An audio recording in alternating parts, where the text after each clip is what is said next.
India TV YouTube channel को subscribe करें और बेल आइकन दबाएं। नमस्कार, आप देख रहे हैं इंडिया टीवी। आपके साथ मैं हूं मीनाक्षी जोशी। हरियाणा सरकार ने नौकरियों में स्थानीय लोगों को 75% आरक्षण देने का कानून बनाया है।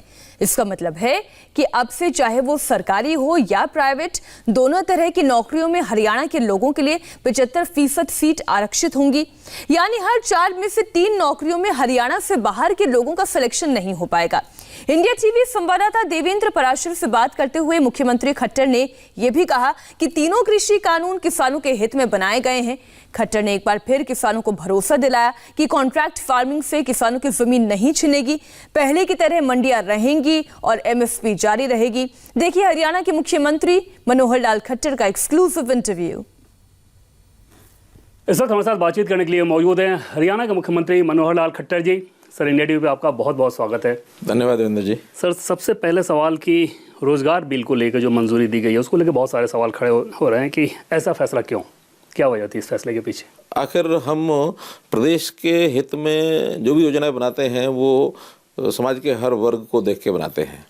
अब चूँकि रोज़गार देना, उसके अवसर उपलब्ध कराना, ये किसी भी प्रदेश सरकार का काम होता है कि अपने प्रदेश के युवकों को ज़्यादा से ज़्यादा रोज़गार उपलब्ध कराए जाएँ। बहुत से उसके पहलू हैं, यानी शिक्षा कैसी हो नौजवान की, उसको स्किलिंग कैसे कराएं, उसको रोज़गार के अवसर देने के लिए यानी रोज़गार कराने के लिए उसको सेल्फ एम्प्लॉयमेंट स्कीम्स का सहारा लिया जाए ताकि अपना वो काम करे। सरकारी नौकरियां उसका एक प्रकार होता है। वहीं ज़्यादा जो प्राइवेट नौकरियों का उसका जो सिलसिला है उसमें भी उसको ज़्यादा भागीदारी मिले, ये एक हर एक स्टेट का उद्देश्य है। और केवल हमने ही बनाया ऐसा नहीं है, ये पहले से महाराष्ट्र में, कर्नाटक में और अभी मध्य प्रदेश ने भी बिल बनाया है, तो बहुत सी स्टेट बना रही हैं। एक तो अधिक से अधिक रोज़गार मिले, ये उसका एक हेतु है। एक दूसरा हेतु भी है, इंडस्ट्री जब जीएसटी का समय नहीं आया था उससे पहले कोई भी जो इंडस्ट्री लगती थी प्रदेश में उसको एक लाभ होता था, वो होता था रेवेन्यू का, क्योंकि वैट और सेल टैक्स ये जहाँ प्रोडक्शन होती थी वहीं उस स्टेट को मिलता था। अब जीएसटी आने के बाद कंज्यूमर बेस्ड जीएसटी हो गया है। हमारे यहाँ उद्योग है, उद्योग का जीएसटी के बाद जहाँ उपयोग होगा यानी जीएसटी लगने के बाद अब वहीं उसको रेवेन्यू का लाभ होगा। हमें अगर बचता है तो फिर केवल एक एम्प्लॉयमेंट का ही पक्ष बचता है जिसको हमको और मजबूत करना है। तो इसलिए हमारे यहाँ जो उद्योग लगे हैं उनको हमने कहा है कि आप जो अनस्किल्ड यानी अनट्रेंड, जिसको कहना चाहिए अनस्किल्ड ही कह सकते हैं, कि ऐसे जो एम्प्लॉयमेंट देने का जिनका अवसर, उनको 75% जो है वो हरियाणा के लोगों को आप नौकरी दें जिनकी सैलरी का जो लेवल है वो 50,000 रुपये से नीचे है। तो इसलिए कोई ऐसा बड़ा विषय नहीं है कि जो चर्चा का विषय बना रहे। दूसरे राज्य के लोग इसे बहुत बड़े विषय के तौर पे देख रहे हैं या अपोजिशन बड़े विषय के तौर पे देख रहा है कि अगर दूसरे राज्य के 4 लोग यहाँ आएंगे तो 3 के लिए मनाही होगी। बंगाल में चुनाव चल रहा है, वहाँ पे बीजेपी के लोगों को बाहरी कहा जाता है तो बीजेपी को ऐतराज़ होता है, लेकिन हरियाणा में बाहरी लोगों के लिए नौकरी 4 में से 3 लोगों को मना कर दिया जाएगा क्योंकि यहाँ के लोगों के लिए आरक्षण है। ये मुश्किल है ये चीज़ हैंडल करने से? ऐसा नहीं है, आखिर यहाँ के लोगों को नौकरी जब मिलेगी उसके बाद भी यहाँ स्कोप बहुत है। हमारे यहाँ कोई इस प्रकार का विषय नहीं है कि भी जितने काम हैं उससे ज़्यादा लोग यहाँ को बेरोज़गार हैं। हमारे यहाँ बेरोज़गारी बहुत कम है। हमारी बेरोज़गारी 5 से 6% पर ही इस समय चल रही है। इसलिए जितना यहाँ इंडस्ट्री हम लगवा रहे हैं, जितना इन्वेस्टमेंट यहाँ हो रहा है, बहुत बड़ा स्कोप है। तो उसमें हमने प्रावधान किए हैं कि जब आपको हरियाणा के लोग उस प्रकार के नहीं मिलते हैं तो बाहर के लोगों को आप ला सकते हैं। कहीं उसके अंदर बिल्कुल प्रावधान नहीं है, ऐसा नहीं है। उनको किस योग्यता के व्यक्ति चाहिए, किस स्किल के लोग चाहिए, किस टैलेंट के लोग चाहिए, वही लोग तो आखिर हरियाणा के लोग मिलेंगे। और हरियाणा के लोग बहुत ऐसे भी हैं जो सामान्यतः या तो सरकारी नौकरी की तरफ आरक्षण उनका आकर्षण है, या उनका आकर्षण फौज में है, या उनका आकर्षण खेलों में है। ये जो प्राइवेट नौकरी है इसका वो थोड़ा आकर्षण यहाँ है भी नहीं, तो इसलिए मुझे नहीं लगता कोई कठिनाई आएगी। लेकिन हाँ, पहला अवसर हरियाणा के लोगों को मिले, ये हमारा दायित्व। मेरा सवाल इसी से जुड़ा हुआ था कि जब वाकई ये देखा जाता है कि हरियाणा में स्पोर्ट्स में लोग बहुत अच्छा करते हैं, फौज में जाते हैं, जैसा कि आपने बताया, दूसरे राज्य के लोग दूसरे चीज़ में ज़्यादा स्किल्ड हो सकते हैं जो यहाँ पे नौकरी करने आते हैं। आपने बताया कि यहाँ पे बेरोजगारी दर बहुत ज़्यादा नहीं है, फिर इसकी क्या ज़रूरत पड़ी? क्या ये कोई पॉलिटिकल मूव था? नहीं, कोई पॉलिटिकल मूव नहीं है। आखिर प्रदेश के लोगों को ये लगना चाहिए ना कि हमारे प्रदेश के लोगों का इंटरेस्ट पहले वाच किया जाता है, क्योंकि हमारी जिम्मेदारी प्रदेश की है। जिसकी जिम्मेदारी जिले की होती है वो जिला का ध्यान रखता है, जिसकी प्रदेश की होती है प्रदेश का ध्यान रखता है, जिसको केंद्र की जिम्मेदारी होती है केंद्र पूरे देश का ध्यान रखता है। तो इस प्रकार से जो जिसका दायित्व है उसके हिसाब से उनको अपना काम करना ही होता है। हमारी सरकार प्रदेश की सरकार है, प्रदेश की सरकार प्रदेश से ही रेवेन्यू इकट्ठा करती है, प्रदेश पर रेवेन्यू खर्च करती है, प्रदेश के हर व्यक्ति को सुख मिले, प्रदेश का हर व्यक्ति ईज़ ऑफ लिविंग की तरफ जाए, प्रदेश की व्यवस्थाएं ठीक हों। अभी हम दूसरे प्रदेशों में तो जाकर नहीं कर सकते, अपने प्रदेश में करेंगे। लेकिन देश के प्रधानमंत्री मोदी जी का तो ये पूरा नारा ही रहता है कि एक देश एक कानून, एक देश एक व्यवस्था, एक देश एक राशन कार्ड, ये सारी चीज़ें होना ही चाहिए। ऐसा नहीं मेल नहीं खाती है, क्योंकि कोई किसी को बंधन नहीं है यहाँ आने के लिए। ऐसा नहीं कि कोई दूसरा आ नहीं सकता। अच्छी योग्यता के जो लोगों की ज़रूरत है उनके ऊपर कानून लागू नहीं होता। सरकारी नौकरियों में कानून लागू नहीं है, इसलिए केवल प्राइवेट उद्योग में ही हमने रखा है, ताकि क्योंकि इतने बड़े कोई सैलरी पैकेज तो होते नहीं हैं। और एक दूसरा विषय, आखिर ये तो कानून आ जा रहा है, बाहर के लोग यहाँ पहले से वर्षों से काम कर रहे हैं और यहाँ बसे हुए भी हैं, उनके आगे परिवार, उनके नौजवान सब हो गए हैं। हमने उसमें बाहर के लोगों को थोड़ा सा एक सुविधा ये दी है कि जो 5 साल से पहले से यहाँ रह रहे हैं उनको भी हम हरियाणा में मान करके उनको नौकरी देंगे, इसमें कोई कठिनाई नहीं है। और बहुत ऐसे परिवार परंपरागत तौर पर एक पीढ़ी 2 पीढ़ी उनको यहाँ काम करते हुए हो गए हैं, तो इसलिए वो हरियाणा के ही माने जाएंगे। इन्वेस्टमेंट हब के तौर पे देखें तो गुरुग्राम के आगे बेंगलोर, मुंबई, पुणे जैसी जगह भी नहीं टिकते। ऐसे में मुख्यमंत्री के तौर पे उन इन्वेस्टर्स को क्या देंगे जिनके अंदर शंका हो गई होगी इस कानून को लेके कि हमें अच्छा टैलेंट नहीं मिलेगा? बतौर मुख्यमंत्री उन्हें क्या आश्वासन देना चाहेंगे आप? नहीं, ऐसा नहीं लगना चाहिए कि टैलेंट नहीं मिलेगा। हरियाणा में टैलेंट की कमी नहीं है, और मोर ओवर हरियाणा ने तो बहुत से कदम आगे उठा लिए हैं। यहाँ नौजवानों को टैलेंटेड करने के लिए, स्किल्ड करने के लिए हमने स्किल यूनिवर्सिटी बनाई है। और स्किल यूनिवर्सिटी मैं कहता हूँ हरियाणा पहला प्रदेश है जिसने इस प्रकार का एक कदम उठाया है कि हरियाणा एक स्किल यूनिवर्सिटी के रूप में चीज़ों को आगे बढ़ा रहा है। और केवल स्किल यूनिवर्सिटी अपने यूनिवर्सिटी के अंदर करेंगे ऐसा नहीं है, इन सब उद्योगों के साथ MOU कर रहे हैं, उनसे समझौते कर रहे हैं। 50 से ऊपर बड़े उद्योगों के साथ हमारे समझौते हो गए हैं कि वहाँ जो काम करने के लिए आएंगे उनके लिए, उनके जो वर्कफोर्स है, चाहे वो प्रेजेंट है चाहे आगे आने वाली है, उनको हम स्किलिंग के जो उनकी आवश्यकता है वो कोर्स उनको सिखाएंगे, सर्टिफाई करेंगे यूनिवर्सिटी से। और किसी प्रकार से कोई कठिनाई आएगी तो सरकार उसको ओन करेगी। हमने यहाँ तक भी कहा है कि इस प्रकार करने से जो उनको थोड़ा सा भय लगता है कि यहाँ बहुत इंस्पेक्टर राज हो जाएगा और इंस्पेक्टर आकर के चेकिंग करेंगे, ऐसा मना किया। आमतौर पर इंडस्ट्री किसी भी प्रकार के रिजर्वेशन से डरती है, एक भय में आ जाती है। उनका एक रिजर्वेशन रहता है कि क्यों रिजर्वेशन हमारे ऊपर थोपा जाए। इस बात को लेके उन्हें क्या आश्वासन देना चाहेंगे, क्या एश्योरेंस देना चाहेंगे? मेरी बातचीत हुई है, अभी पिछले दिनों में मारुति उद्योग से हमारी बातचीत हुई है, वो हमारी बात से सहमत हो गए हैं। और हमने ये भी कहा है कि आप पहले अपने जो पहले से चल रहे हैं उनकी संख्या निकाल लीजिए कि हरियाणा के लोग कितने हैं। वहाँ भी हरियाणा के लोग बहुत कम है, ऐसा नहीं है। और ये भी हमने कहा कि आपको ज़रूरी नहीं है कि किसी एक ही ज़िले से, एक ही एरिया से, एक ही जगह से आपको सारी एम्प्लॉयमेंट देनी है।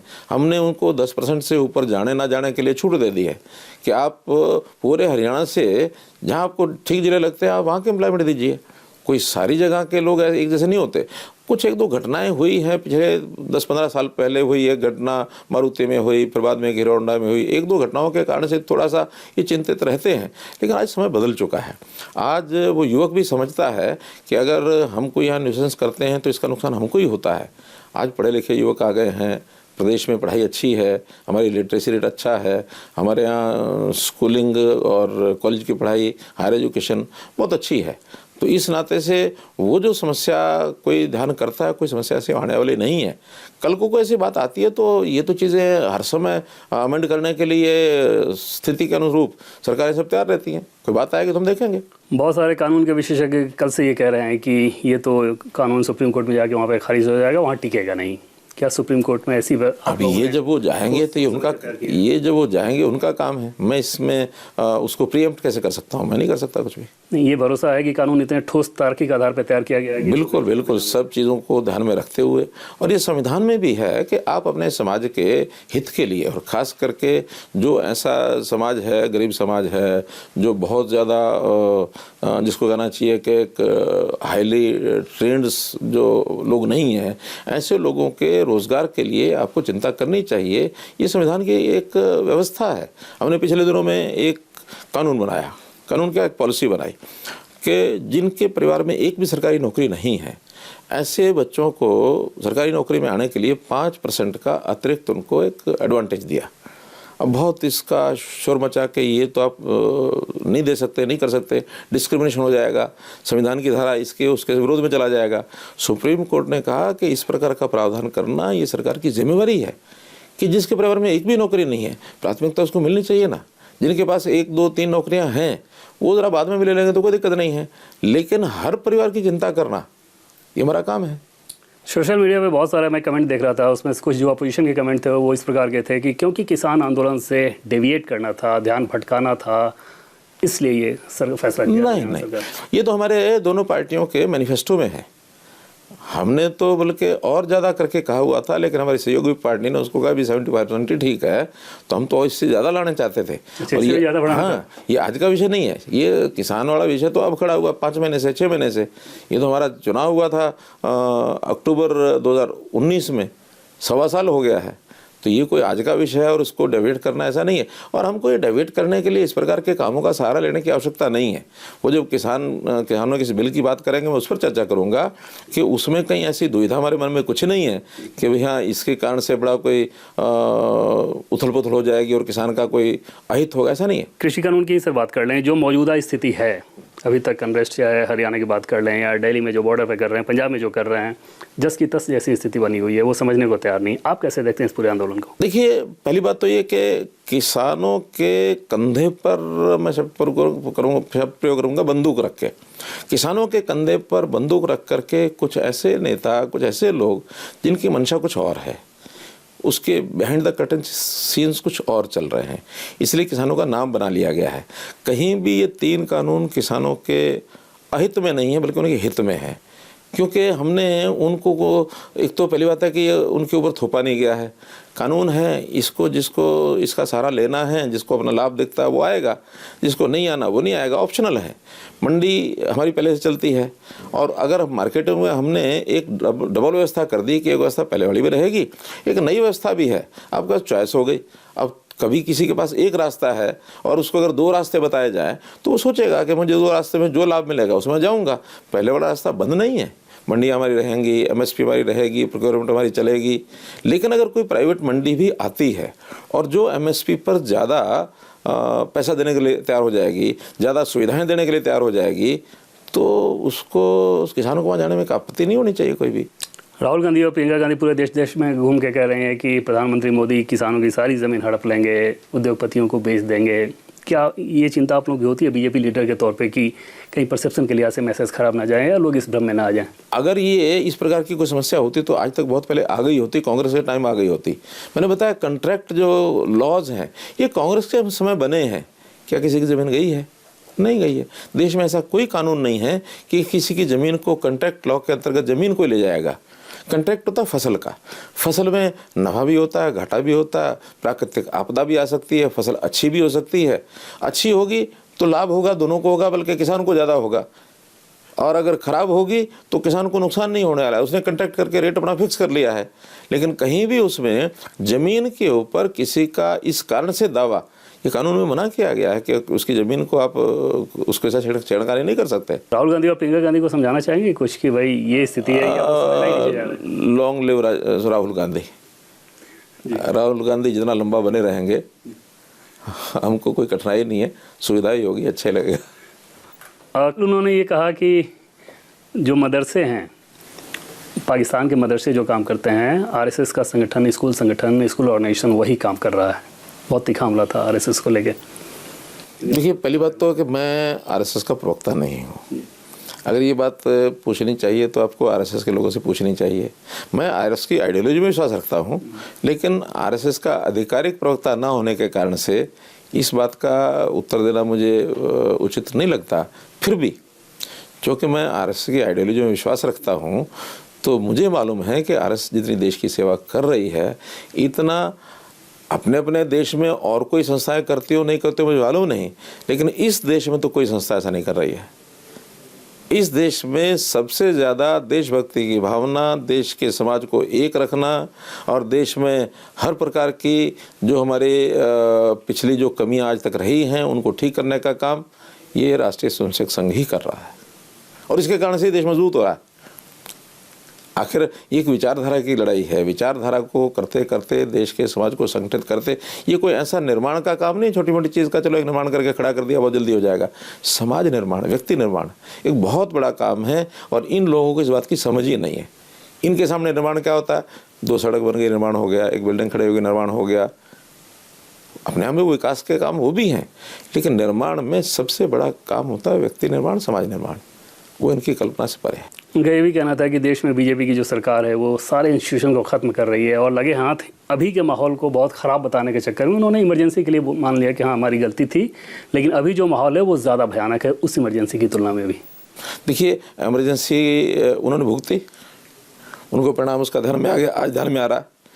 हमको पता है हम जो ठीक कर रहे हैं, जो कर रहे हैं वो ठीक कर रहे हैं और किसी प्रकार का कोई दुष्परिणाम जहाँ जहाँ हम सुधारात्मक ये काम कर रहे हैं, जब से हमने शुरू किया वहाँ वहाँ हम समाज के अंदर लोकप्रिय हुए हैं, चाहे वो प्रदेशों में चाहे केंद्र में। आखिर केंद्र में भी हमारी से का जो सिलसिला शुरू हुआ वो 1996 में शुरू हुआ अटल जी के समय, उसके बाद हम बढ़े हैं, घटे नहीं हैं। और कांग्रेस दिन प्रतिदिन निरंतर घटती जा रही है। कांग्रेस को तो एक बार ये सुनना पड़ा कि ये देश कांग्रेस मुक्त होगा और आज क्या स्थिति है सारे देश में कांग्रेस की आप जानते हैं। भारतीय जनता पार्टी एक एक कदम आगे बढ़ रही है। ऐसे ऐसे प्रदेश जहाँ कभी कोई सोच नहीं सकता कि यहाँ भारतीय जनता पार्टी आगे बढ़ेगी, कश्मीर जैसा प्रदेश कभी सुना था कि भारतीय जनता पार्टी आगे आ जाएगी। किसान आंदोलन को लेकर जो परसेप्शन बनाने की कोशिश की गई, आपको लगता है कि इन राज्यों में जहाँ चुनाव हो रहे हैं, बंगाल सहित बंगाल, असम, केरल, तमिलनाडु, वहाँ पे नुकसान हो सकता है बीजेपी को इस आंदोलन के चलते? मुझे नहीं लगता, क्योंकि ये आंदोलन पंजाब के लोगों की शुरू हुआ उनके पहल पर। पंजाब में बहुत पहले था, शुरू हुआ। हरियाणा में कोई बहुत असर पहले नहीं था, लेकिन जब ये लाल किले वाली घटना हुई और इस किसान आंदोलन को एक झटका लगा, उसके बाद एक उनके नेता जिस प्रकार से उन्होंने उस घटनाक्रम में, आपको पता है कि जो कुछ उन्होंने, अब उसको शब्द क्या प्रयोग करूँ कि उन्होंने एक रोल बनाया, अपनी भूमिका बनाई और उसमें एक एक्शन कर डाला। उस एक्शन के कारण से भावनात्मक मुद्दे के ऊपर कई बार लोग उठ खड़े होते हैं। तो वो भावनात्मक मुद्दा ऐसा था, मेरा इशारा टिकैत की तरफ है, कि उसके बाद हरियाणा के लोगों को लगा कि शायद बहुत बुरा हो गया है, वो रो पड़ा है, आंसू बहा दिए हैं। अब ये एक एपिसोड था ये, अब उस कारण से यहाँ के लोग खड़े हो गए तो उनको शामिल हो गए। वो शामिल हुए तो पंजाब के लोग बैक मार गए। अब पंजाब, हरियाणा और पश्चिमी उत्तर प्रदेश, ये एक एरिया ऐसा है कि जहाँ इसका एक, जिसको कहना चाहिए, एक टेम्परेरी इफेक्ट है। अब ये कितना रहेगा, कब तक रहेगा, ये एक अलग बात है, लेकिन बाकी देश में कहीं इसका कोई प्रभाव पड़ेगा, चुनावी राज्यों के अंदर कोई लोग इसका विरोध करने के लिए आएंगे, ऐसा कहीं नहीं है। राकेश टिकैत क्योंकि एक कास्ट विशेष जाट की सिर्फ वो किसान नेता हैं, लेकिन जाटों में ही अपनी पैठ बनाते हैं, खाप पंचायतों को अपनी बात समझाने की कोशिश करते हैं। क्या हरियाणा में उसका कोई असर आप देखते हैं, निगेटिव असर, कोई नुकसान, कोई चिंता कि जाटों के अंदर कोई नाराज़गी है इस बात को लेकर जिसका खमियाजा आप लोगों को भुगतना पड़ सकता है पॉलिटिकली? देखिए, कांग्रेस या कांग्रेस के अलग भारतीय जनता पार्टी को छोड़ करके बाकी पहले जितनी भी पार्टियां रही हैं, हम तो सत्ता में 2014 में आए हैं। इससे पहले भारतीय जनता पार्टी के विचार को लेकर के लगातार हम संघर्ष करते रहे। समझौते में कभी कभी हमने सरकारें भी बनाई हुई कांग्रेस को दूर रखने के लिए। कोई सत्ता के, हम कोई लालच से या सत्ता को भोगने के लिए हम समझौते में आते थे, ऐसा नहीं है। लेकिन कांग्रेस बहुत बड़ा नुकसान करती थी तो कांग्रेस को दूर रखने के लिए हम आते थे। उस समय इंडियन नेशनल लोक दल के साथ, ओम प्रकाश चौटाला के साथ और देवीलाल जी के साथ हम सत्ता में आते रहे। लेकिन अनुभव ये है कि हमेशा ये सब पार्टियाँ ये हमेशा जातिगत पॉलिटिक्स करती रही हैं, जातियों को वोट बैंक के आधार के ऊपर यूज़ करते रहे हैं। हमने पहले दिन से कहा कि नहीं, हम जात पात नहीं करेंगे और जाति पाति के आधार पर वोट बैंक को खड़ा रखना ये समाज को नुकसान पहुंचाना है। आपको याद हो तो मैं जब 2014 के अंदर चुनाव लड़ रहा था, उन दिनों में एक नारा मैंने उपयोग किया था, हरियाणा एक, हरियाणवी एक, कि सारे हरियाणवी ये सब एक होकर के विचार करें। कोई किसी जाति का है, जातियां हैं, जन्म से जाति हो जाती है, कोई क्या करे, इसको एकदम तो समाप्त नहीं किया जा सकता। कम्युनिस्टों ने बहुत नारा दिया जाति विहीन समाज, मुझे नहीं लगता जाति विहीन भी हो जाएगा। जातियां तो जन्मजात रहती हैं, उन जातियों का कभी हो सकता कालांतर में उपयोग रहा हो, बाद में उन जातियों का नुकसान होने लग गया, फिर जातियाँ परंपरागत चलती रही। आज जाति समाप्त होने की बजाय मेरा कहना है कि जातियों का उपयोग जितना है उतना करें। समाज के हित अहित के लिए सरकार कोई काम करे तो सरकारों को बनाने में, गिराने में जातिगत भावना ला करके काम करना, ये प्रदेश के अहित में है। किसी भी प्रदेश में हो, देश में तो देश के हित में है।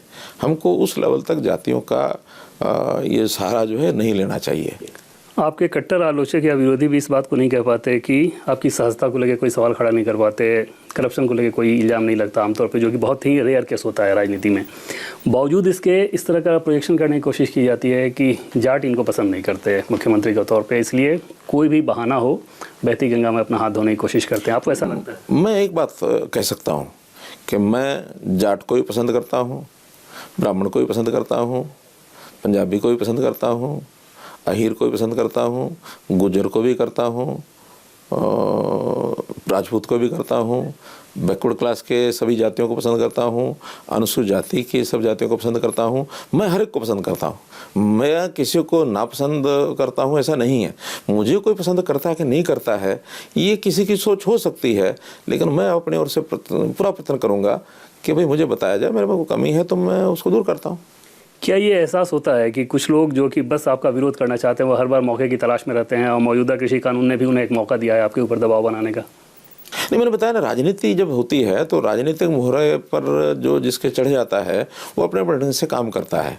अब किसी ने वर्ग विशेष को वोट बैंक माना हुआ है, कोई मजदूर को मानता है, कोई विद्यार्थियों को मानता है, कोई महिला को मानता है, कोई जातियों को मानने लग जाता है। जातियों को मानता है तो किसी को लगता है कि हमारी वोट बैंक जो है अनुसूचित जाति है, किसी को लगता है हमारा वोट बैंक बैकवर्ड क्लास है, किसी को लगता है जाट है, किसी को लगता है ब्राह्मण है।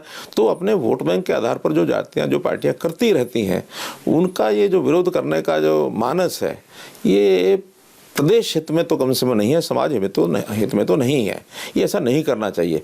किसान के नाम से करते हैं, कोई दिक्कत नहीं है मुझे, किसान का नाम करते रहें, क्योंकि किसान का हित वो भी चाहते हैं, हम भी चाहते हैं, लेकिन वो भी कोई किसान के नाम से कर रहे हैं ऐसा नहीं है। कई प्रावधान तो उन्होंने ऐसे कर दिए जो किसानों के अहित में जा रहे हैं।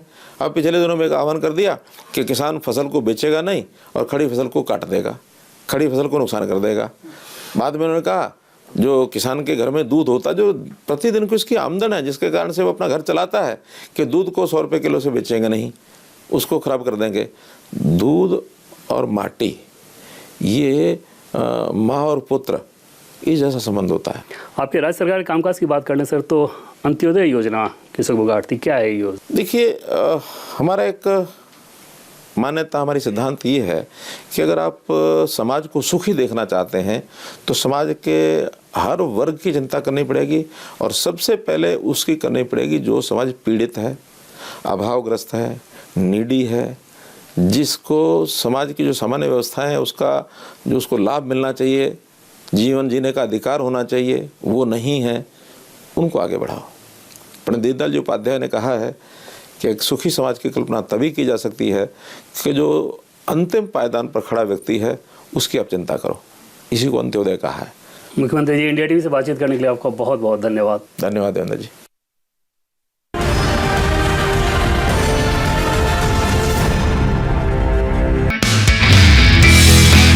नमस्ते, मैं हूं मीनाक्षी जोशी। वीडियो और खबरों से अपडेट रहने के लिए India TV YouTube channel subscribe करें, बेल आइकन दबाना ना भूलें। जुड़े रहें इंडिया टीवी के साथ।